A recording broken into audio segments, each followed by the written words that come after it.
السلام علیکم درنو هیوادوالو وطنوالو قدرمنو اوسئ. تاسو بار پوښتنه کړې ده له خارج د څومره افغانان دي داخل کې دي لره پښتونخوا په بره پښتونخوا.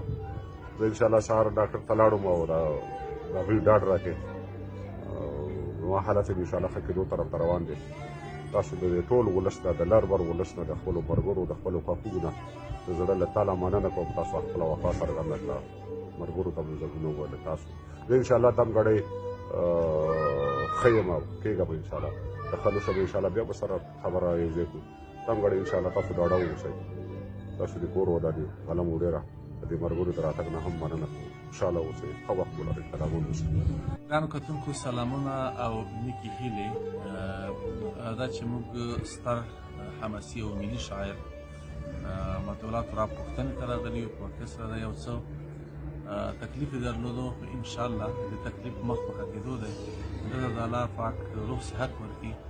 خدای دې بیا هم وکړي چې لا یې هم د شعر او قلم ژبه او څوکه لا همداسې تانده او هڅانده واوسي، تر څو لا هم د قلم پر څوکه او په ژبه باندې نور ګلونه هم واکړي او د افغانستان د دردېدلي ولس دردونه له تاسو سره شریک کړي.